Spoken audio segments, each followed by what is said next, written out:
Yo minasan, jumpa lagi bersama Anime Kakak.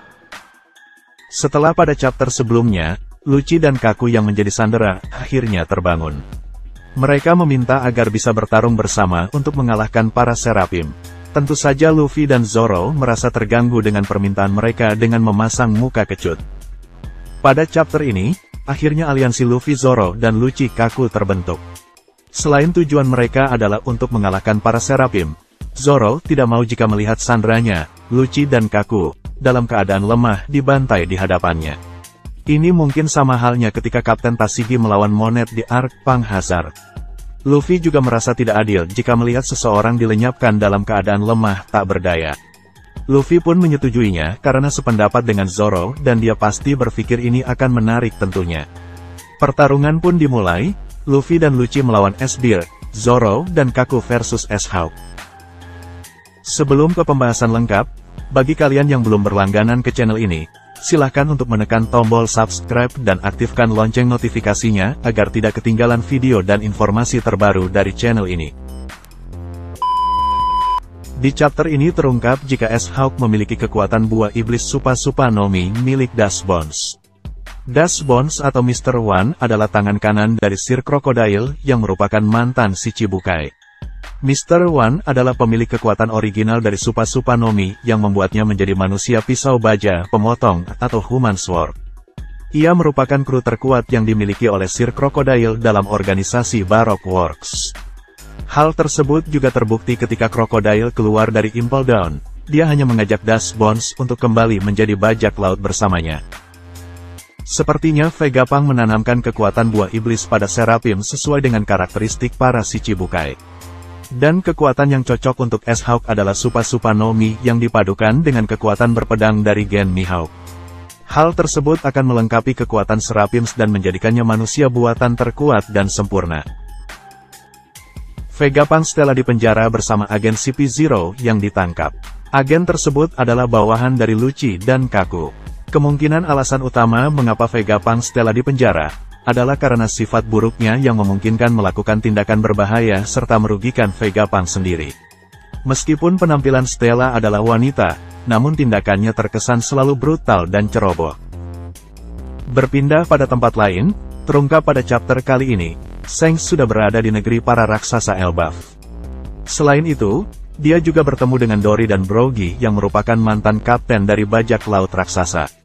Sepertinya pertempuran mereka yang terjadi di Pulau Prasejarah, Little Garden telah berakhir, dan memutuskan untuk kembali ke kampung halamannya Elbaf. Perlu diketahui juga, jika kedua bawahannya yaitu Oimo dan Cassie, yang telah terbebas dari tipu daya pemerintah dunia, bermaksud menjemput kembali kapten mereka. Kemungkinan Oimo dan Cassie berhasil bertemu kedua kaptennya Dory serta Brogy.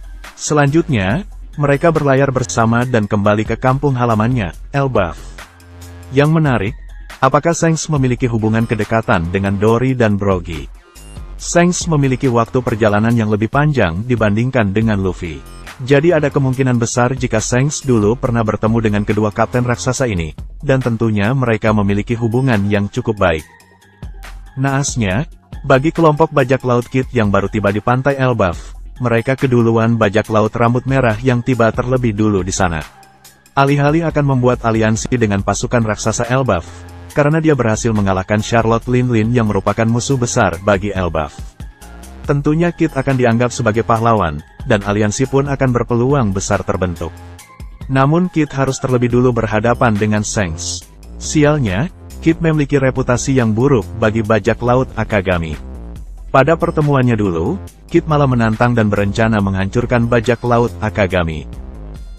Alhasil, lengan kirinya yang menjadi korban keberingasan Shanks dan krunya. Jika Kid mau diajak bernegosiasi dengan Shanks maka aliansi mungkin bisa terbentuk. Namun kita tahu, Kid bukanlah orang yang mau diajak berdiskusi dan bernegosiasi karena dia sudah muak dengan hal tersebut, dilihat dari pengalaman aliansi sebelumnya bersama dengan Apo dan Hawkins. Perseteruan Shanks dan Kid pun sepertinya akan segera ditampilkan kembali. Jika Law mendapatkan bencana telah bertemu dengan Kurohige, Luffy diserbu Seraphim, Admiral dan bahkan Gorosei pun sampai ikut turun tangan. Maka, Kid harus bersiap bertemu dengan bajak laut Akagami, dengan kemungkinan terburuknya, bajak laut Eustace Kid akan hancur. Shanks adalah orang yang akan bersikap ramah pada orang-orang yang dia anggap baik, dan dia hargai saja, jika orang-orang yang menyakiti temannya dan berpotensi merusak sesuatu yang dia hargai, Shanks bisa dibilang sangat garang. Kasus pertama pada kelas Tri macam Higuma dan krunya. Shanks tidak akan mengampuni nyawanya jika membuat dirinya jengkel, pokoknya kelas Tri juga akan dia lenyapkan. Kasus kedua, Shanks juga tidak peduli dengan Admirals atau level yang lebih tinggi. Jika mengusiknya, dia akan langsung mengajak perang, makanya Gorosei tidak mau cari gara-gara dengan Shanks. Pada volume ke-25, Shanks akan perang dengan pemerintah jika mengusik aksinya. Ketiga, rookie yang tak tahu diri adalah hal yang paling Shanks benci. Hal tersebut pernah terungkap pada novel S. Shanks baik pada orang yang dia anggap baik, dan kejam pada musuh yang membuatnya jengkel. Ben pernah berkata, "Kami bukan orang suci, tapi kami adalah bajak laut." Jadi kesimpulannya, jika Kid respect pada Shanks, maka aliansi bisa saja terbentuk, atau minimal bajak laut Kid tidak akan hancur. Namun jangan meremehkan Kid yang saat ini telah berhadapan dan berhasil mengalahkan Big Mom. Shanks akan kalah jika meremehkan kekuatannya sekarang. Kid hampir sama seperti Luffy yang brutal dalam bertindak dan pantang menyerah dalam pertarungan. Jika Kid mampu mengaktifkan Advance Haosoku Hakinya, maka Shanks akan kewalahan jika harus menghadapinya secara langsung, dan Shanks bisa saja mengalami kekalahan. Sekian pembahasan kali ini. Jika ada kesalahan dalam penyampaian, silahkan untuk dikoreksi. Terima kasih bagi kalian yang bersedia menambahkan kritik dan saran pada kolom komentar. Dan terima kasih juga untuk kalian yang selalu menantikan video terbaru di channel ini. Sampai jumpa di video selanjutnya.